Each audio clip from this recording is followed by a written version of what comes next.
This slide was done a long time ago. It was for 4,500 student body.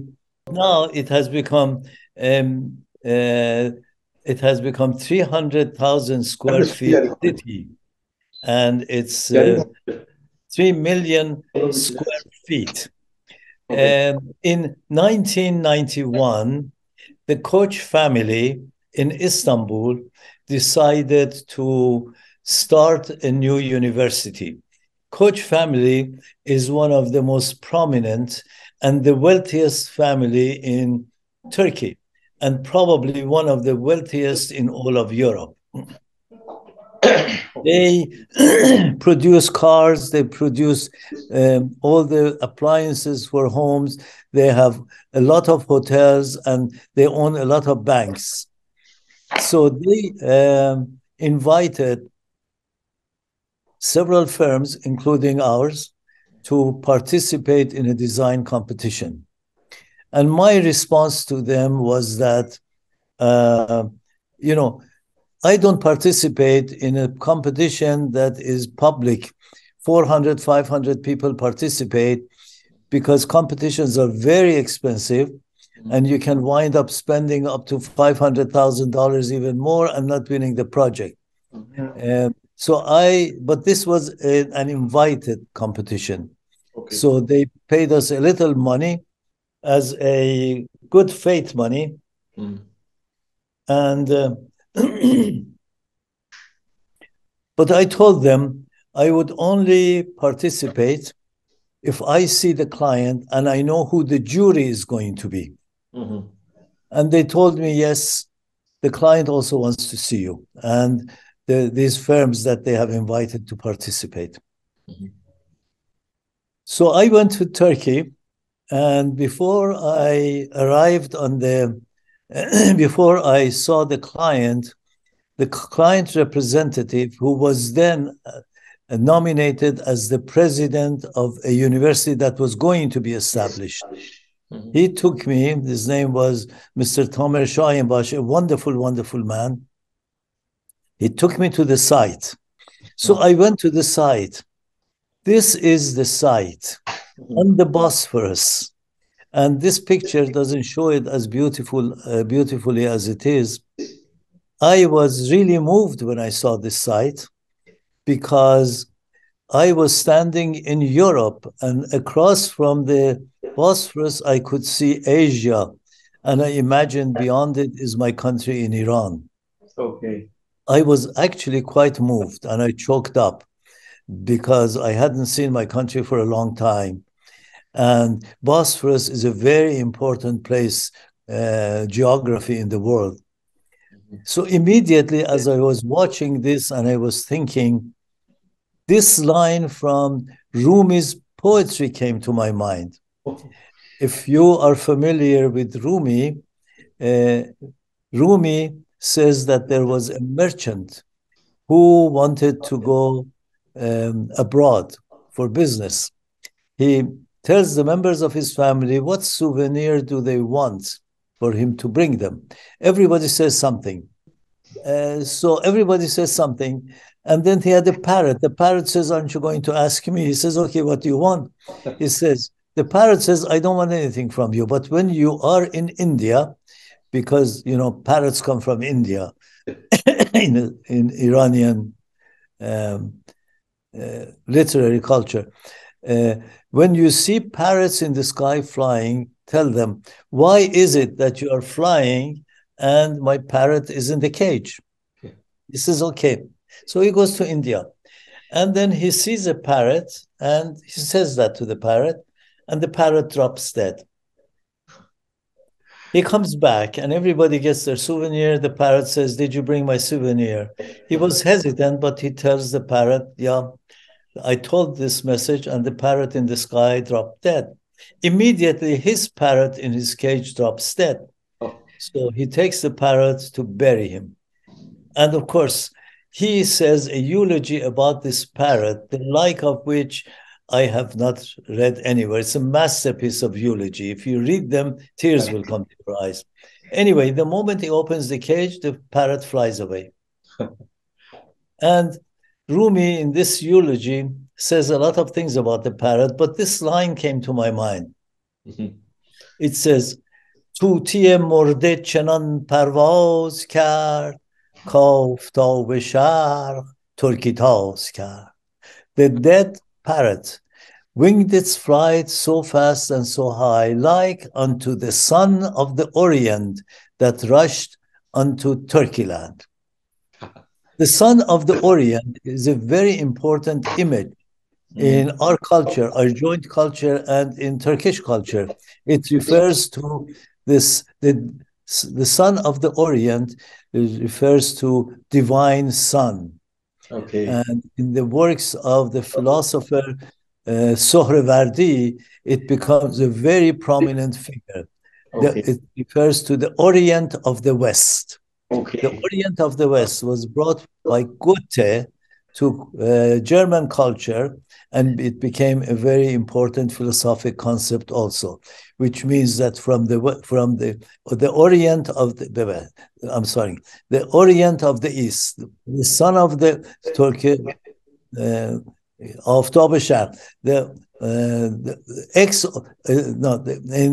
in the European culture, it becomes ex oriente lux. Out of the Orient comes light. Okay. This is not a geographic Orient or Occident. It's a spiritual Orient or Occident. Means all intellectual thought, all spiritual thought comes from the West, from the East, and it sets in the West. So the West becomes the land of materiality. The East becomes the land of intellectual and spirituality.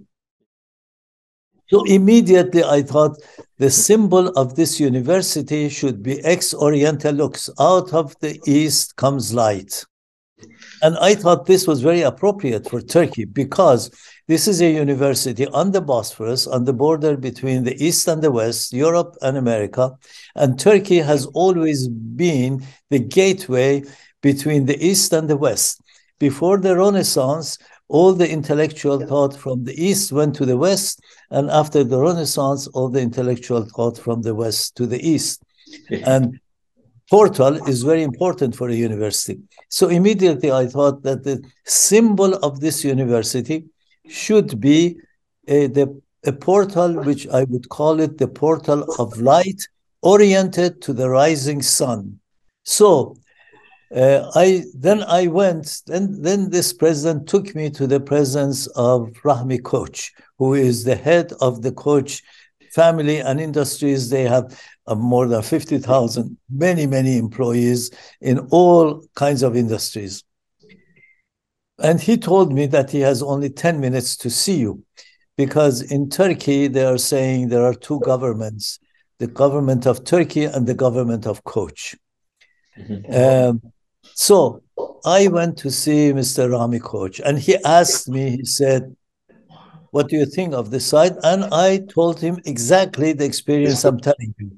I read the poetry for him, and you know, these Turks are very much followers of Rumi. They call themselves Mevlavis, followers of Mevlana. Okay. I read the entire poetry to him, and I said what I think the symbol of the university should be. And our 10-minute discussion lasted to be about an hour. Okay. And we had such a wonderful dialogue with each other. To the point that everybody else that had appointment with him was waiting behind his door. After we left, Mr. Tamer Şahinbaş, who was then the appointed president of the university, said, Mozhan, I am surprised you came to see Mr. Rahmi Koç. Other architects came here too. They were talking to him about methods and materials of construction, and all you did is you recited a bunch of poetry for him. I will participate in this competition no matter how much it costs me. Oh. So that was the beginning of the project. Oh. And then the day came when we had to present our design. And I had designed it completely. And I asked him, he said, do you have anything to pin up and show to the client? I said, I don't have anything, except that I have a model of the site and there is nothing on it. So The Koç family, which is an extended family, there are two sisters and three sisters and a brother.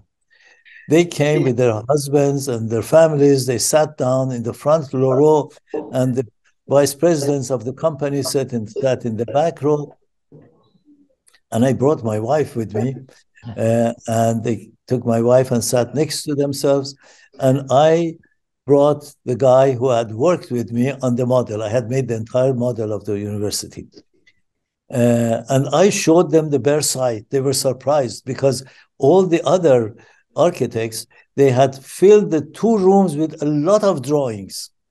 And I always disagreed with this method of presentation to the client. This is another thing that the students should learn now. Mm-hmm. When you fill a room with a lot of drawings and you take clients there, client gets confused because the client doesn't have much time. You know, these are high executives. They have 10 minutes only. They look at the drawings and they may have had a fight with their wife or somebody, and then they don't understand it and they say something that is meaningless. Mm-hmm. I wanted to have their entire attention for 15 minutes. No drawings, nothing else except what I was going to tell them.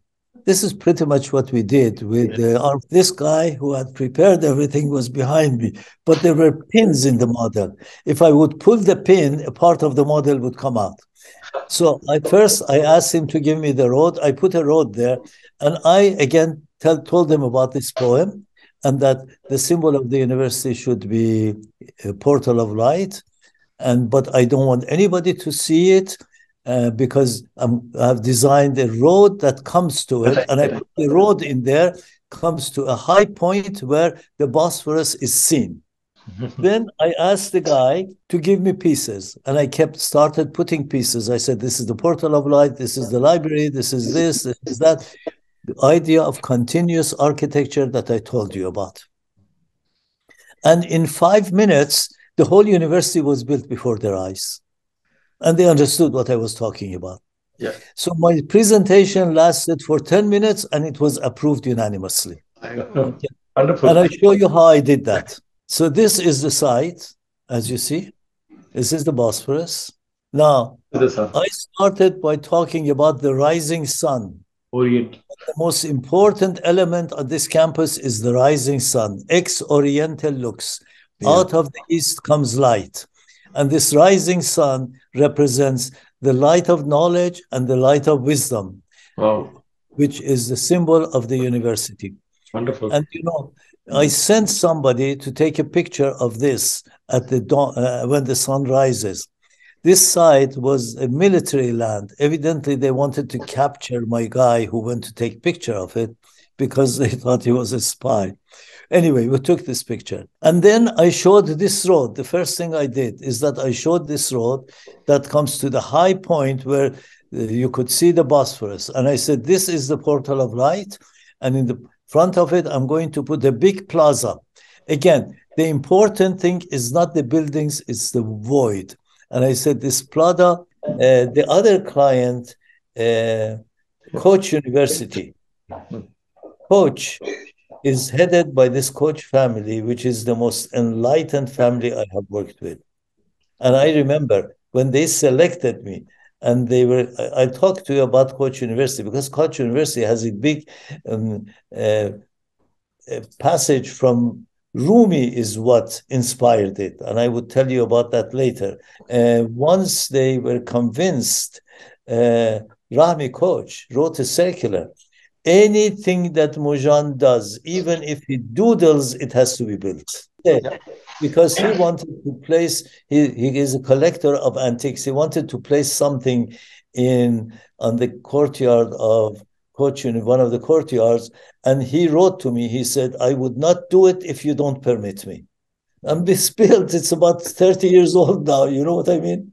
So, and the other great client that I had, I have to admit, was Princess Ashraf, the twin sister of the Shah. She was very supportive.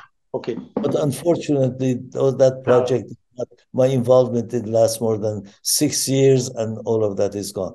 The The other clients I had in America, some of them I was very happy with. They understood what I wanted to do, like this Dr. John Salisbury, and some of them did what I wanted to do, but they would fight me because I remember the president of the medical school of Miami University, when I was designing the Sylvester Comprehensive Center, he told me to take certain things off the design, and I looked him in the eye and I said, I'll never do that.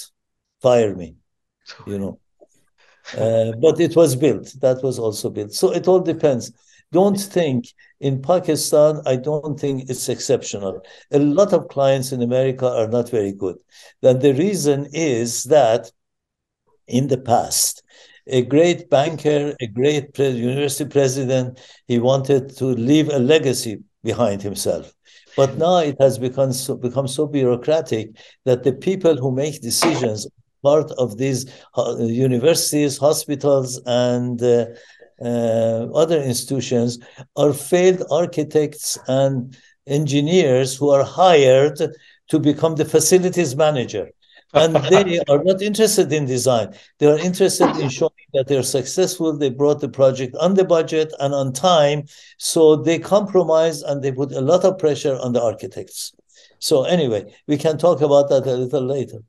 Okay, I said this plaza is big enough to have about 2,500 people, because at that time the university was not for 10,000. I said 2,000 people can gather on this plaza for communication, for intellectual dialogue, and for things like that. And then I said, next to it, I will put the academic buildings on top. And here I will put the student house, faculty housing, and there would be sport facilities. And from this plaza, I will develop a terrace all along here where you walk and you can always see the Bosphorus and the rising sun. Okay. But anyway, I kept building all the different faculties here around it, all connected with each other. There is no gap here. They're all connected by bridges. It's one piece of continuous architecture here up to here.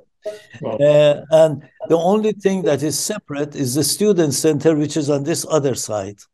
The only building that I had to separate was the library. This is the library.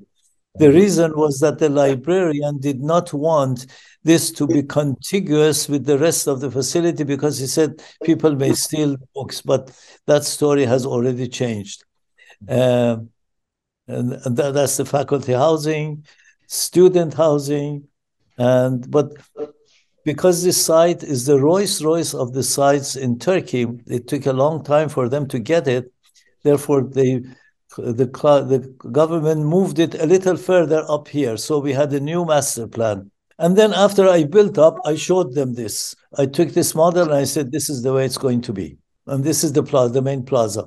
So this changed because since the land changed and we did not want to take any vegetation or trees out, the shape of it, rather than being the previous shape, became the shape of S.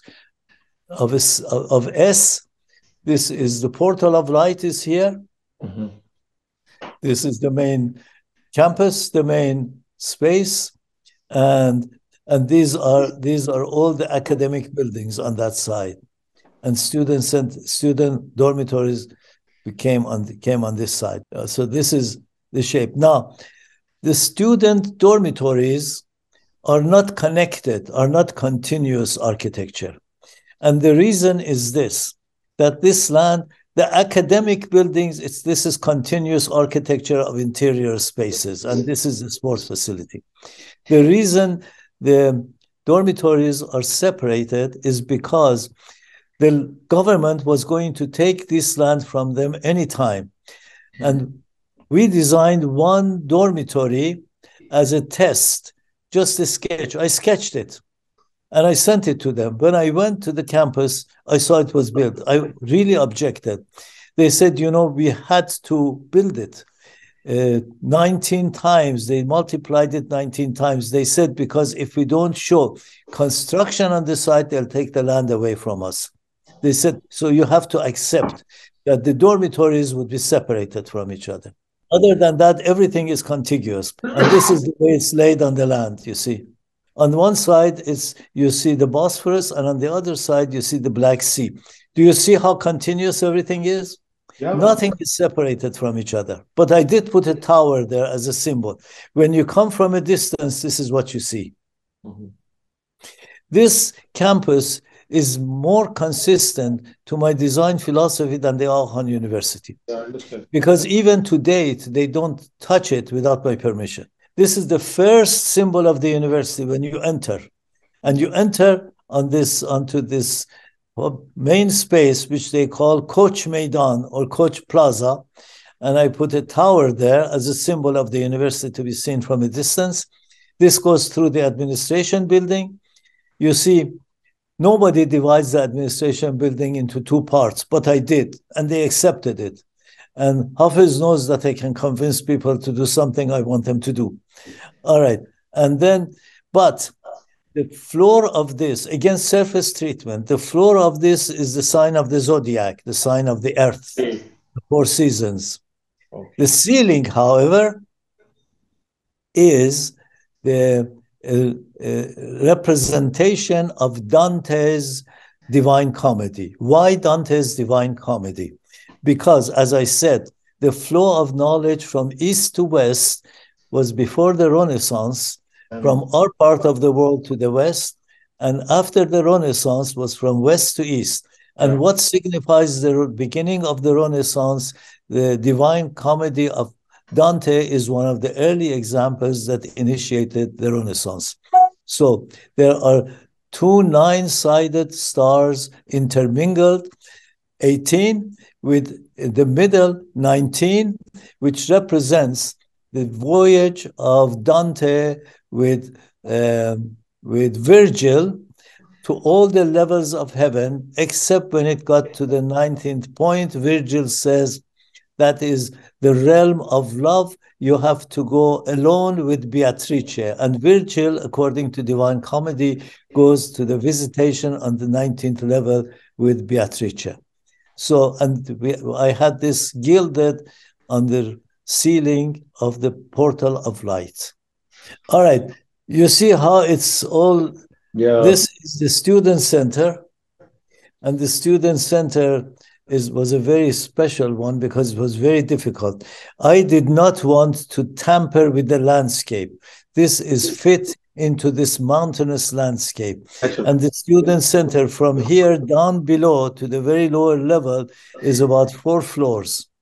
Okay. And this gave me a lot of difficulty. I changed that 10 times before I came up with this idea.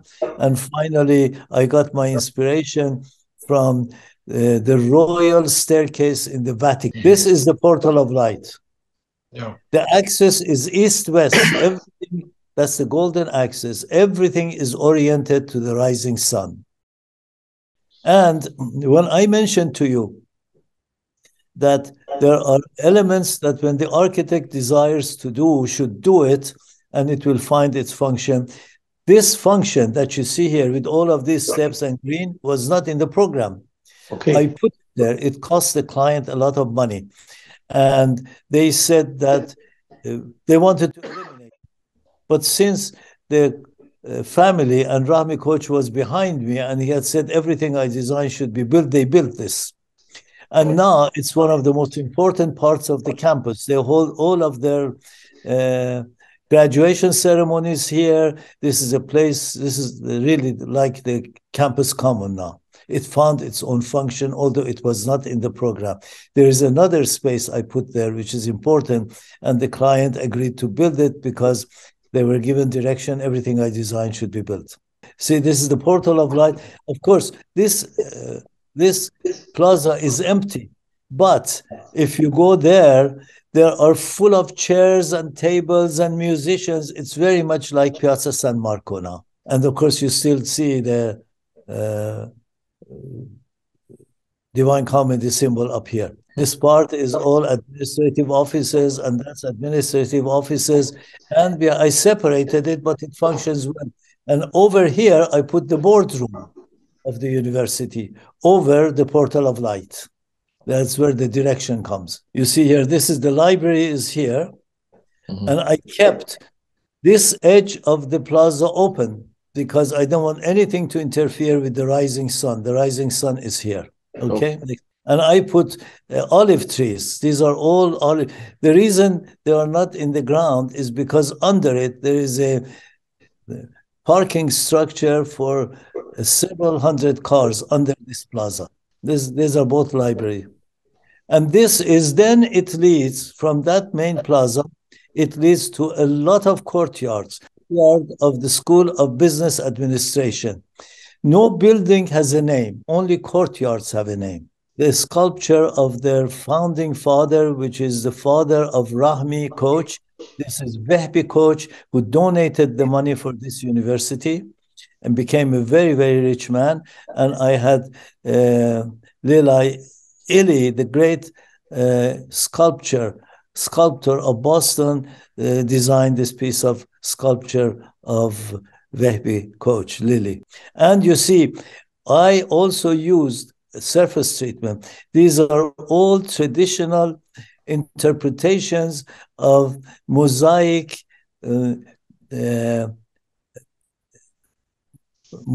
work in the pavement from the culture of Turkey. Okay, this is one example. And this is another courtyard. It leads to the courtyard of the School of Humanities. And they had a celebration there with musicians. And each courtyard, you see, in the middle of it, there are steps, there are trees, and I put benches around it. So it's, you see, the landscaping of the courtyard and the architecture is contiguous. You can't tell where does the architecture stop and landscaping start.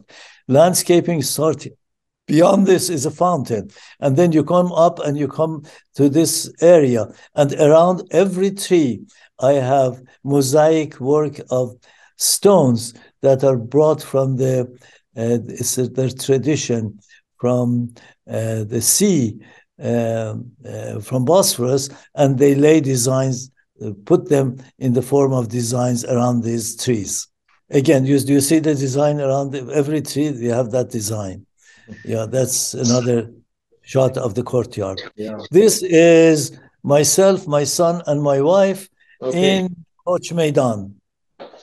You see, they eat here, they dance here, they listen to music. This Koç Meydan, during the ceremonies of graduation, it's filled with 2,000, 2,500 people, and they serve food here. They come up the step from the campus common that I showed to you. Rahmi Koç wanted to hang in this chandelier, which I disagreed, but he loves the chandelier to be there. Along the Bosphorus terrace, I put a lot of these little structures, which is reminiscent of the Ottoman period of Turkey, so that when they walk around Bosphorus terrace, they can sit down and use these as little tents for discussion and communication. And they have become this was not in the program again. This has become very much in use because during good weather, teachers hold their classes or their seminars in these places. And they love it. And it wasn't in the program. You see the continuous architecture I'm talking about. It's very much like our old cities in Pakistan and in Iran, and also in Cambridge, England. In Europe, this happened also. It melts into the fabric of the city and merges from it. But you see how many of these? I have 1, 2, I must have 10 or 12 of these, and they love them, you know? Wonderful. I mean, the client, if it was in America, the client would say, it's not in the budget, cut it. Yeah. Or the facilities administrator, who is a failed architect or engineer, would say, cut it, it's above the budget, I get fired, you know? One thing that is consistent throughout the entire campus is the rhythm of the windows on the top. They continue, always, no matter what happens, this rhythm of windows continue, and this is the unifying factor of the architecture. Some of these things I could not do at the Aga Khan University, unfortunately. The Aga Khan University reflects the culture of Pakistan. This is unique for the culture of Turkey. It recalls not only the Ottoman has a memory. See, architecture should have a memory of the past, because every work of art is a work of art at a particular point in time. It's a link between its past and the future. It has to have the presence of the past, remember the past, but also it has to anticipate future. In that sense, it becomes completely modern. Now, the Aga Khan University, everybody knows that it stemmed from its past, which is the Ottoman architecture, not of Istanbul, Ottoman Yale architecture of the Bosphorus.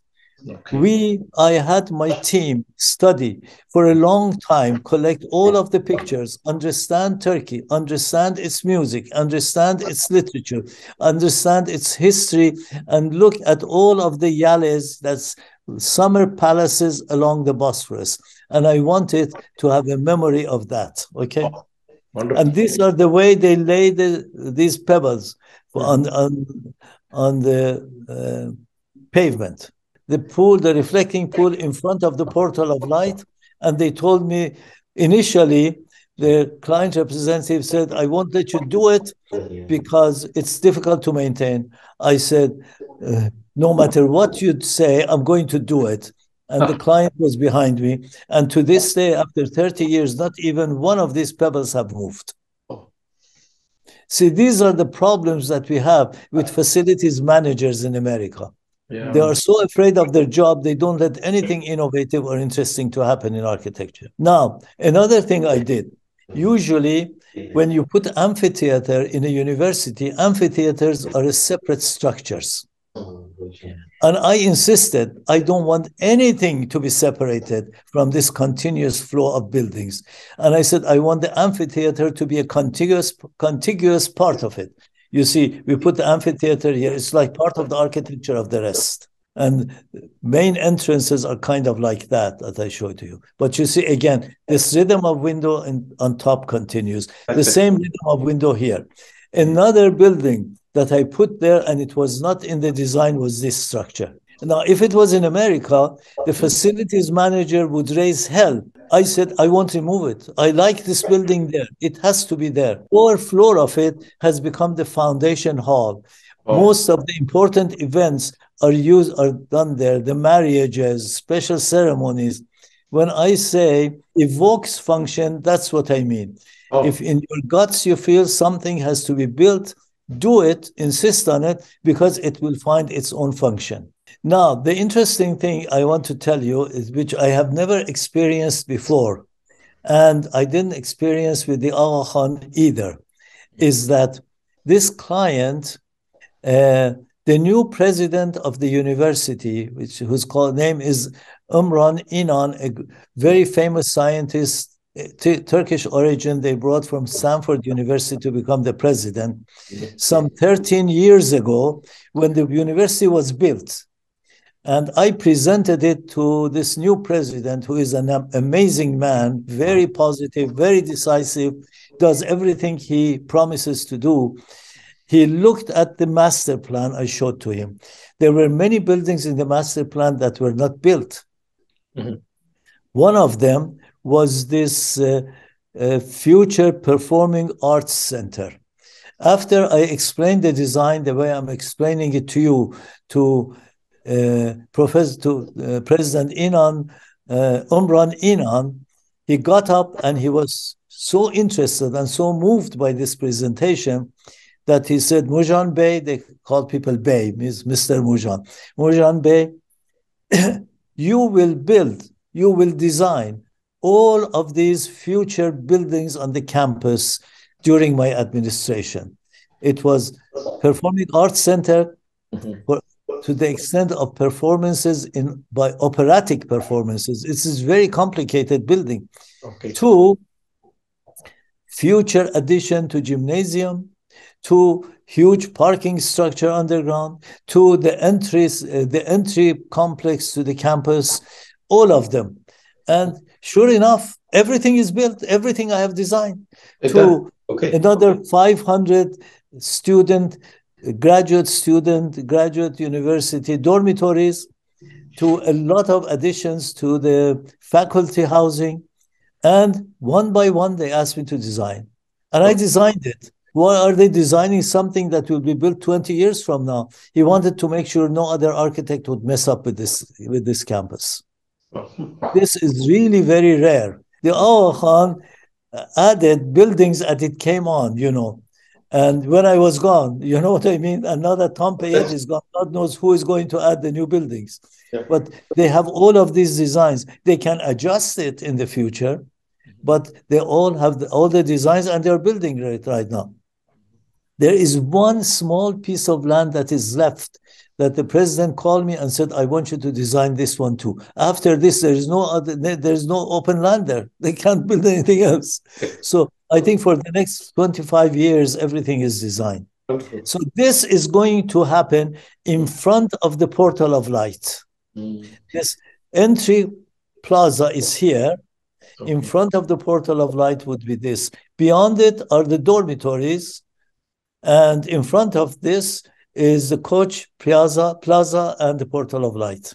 Now, then they asked me in 2013, they said that there is a piece of land left beyond the academic campus, and they are in need of a lot of laboratories and science buildings. They wanted me to design it.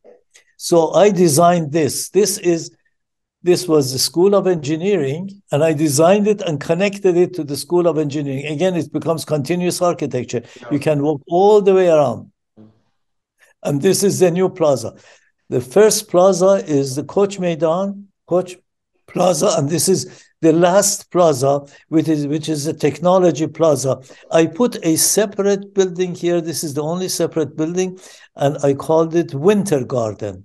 Okay. In the winter, they can come sit here and they see everything from all the sides. And the students can, when it's cold here, they can come and enjoy the courtyard here. Beautiful. The reason this is here is because this is an area that is already wooded. And according to Turkish laws, you cannot even cut one tree.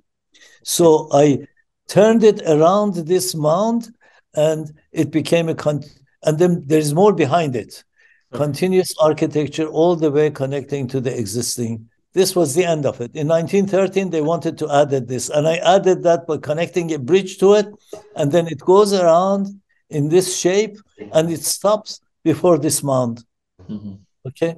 And this is the Winter Garden. The same rhythm. Yeah. Rumi Bey is now 95 years old. Oh. And he has several of the most important museums in Turkey. Okay. And what I had told him is that this university is the outward expression of the culture of Turkey with a memory of the past and anticipating the future. So he has an island in which a lot of antiques are displayed on the ground. It's like a museum. When I visited him in his island, after he approved the design, he asked me and my wife to spend a day with him in his island. I told him, I said, Rumi Bey, what I want to do is from the Koç Meydan, the Koç Plaza, to develop a walk through all of these courtyards. There are 7, 8 courtyards. And as students walk around these courtyards, on the walls of these courtyards, I want to see you put your antiques from Hittite times to Greek times to Roman times to modern times, depicting the story of Turkey. So the students not only get inspired by feeling they are at home, by living in a building or studying in a building that has the memory of their historic past, but also they can see all of these art objects to become very proud of their Turkish heritage. This is all about Turkey is beautiful. Students here should not wish they were in America or anywhere else. They should be proud of their Turkish heritage. The same idea that I tried to implement at the Koç University in Karachi, with a Karachi identity, here with a Turkish identity. Wonderful. That's what he did. And I said, when it comes to engineering courtyards and to some of the scientific courtyards, he has a huge museum of all of the antiques, modern objects, including a submarine that he has gotten from the World War II and has put it in his museum. I said, in these areas, I want you to put rotating art objects from your museum. Now, he has done that for 30 years. Now, in his last visit, he noticed that they are not taking good care of his art objects. And he said that I want to put these art objects in structures in the courtyard. If Mozhan approves, I wrote to him that I don't approve because these structures compete with the architecture of the building. Okay. So why don't you rotate them? He said, well, consider some other place for it. And I said, okay, I will consider it. He said, if you don't permit me, I would not put it in its previous location. So we have agreed that the university is going to maintain it and he should put it there. And every 6 months, the university would maintain it or they rotate it. What I'm saying is the kind of respect they have for their architect is unprecedented. An episode happened with this client. A mistake was made on the facade of one of the buildings. And the mistake was made by somebody who was important. Okay. And I went there and I pointed it out to Rami, to the head of the organization. He dressed down that individual. So, and then I asked them to hire Ara Güler. Do you know who Ara Güler is? Oh. Ara Güler is a famous Turkish photographer who has been featured in Time magazine many times. And Ara Güler did photographic display of Turkish history from Hittite times to present time. And we had a wall, a long, long wall. I think it was 100 feet long, maybe more. And Ara Güler displayed in picture all of the things that are displayed in the courtyards of this university. Oh. When the students walk, they get an education about their past. And the president of the university, I asked the president of the university to put quotes from famous or important Turkish literary and philosophic figure across from these pictorial display. Walking through the university becomes an education itself. Walking through the university, the students become proud of being Turkish. And I think this kind of architecture contributes to world peace and world unity rather than resentment of people about other cultures because they find themselves in a building that belongs in New York or Boston. Unifying people. And everybody should be proud of their heritage because if we make people doubt their heritage, we create anxiety within the person and within the community. We all contribute to the world culture equally. Nobody is better than any. No culture is better than any other. Okay. Is there anyone? Oh, and then these chimneys that you see, they are all inspired by the chimneys of Topkapi Museum. Okay. I remember. If you go to Topkapi, you will recall some of these images. Yeah, okay? Exactly. So it's a wonderful presentation and very thoughtful. And Mozhan, one thing is very, very significant is your consistency of your thought process. Applications and outward expressions are different in different places. Aga Khan has a different, and this one is different.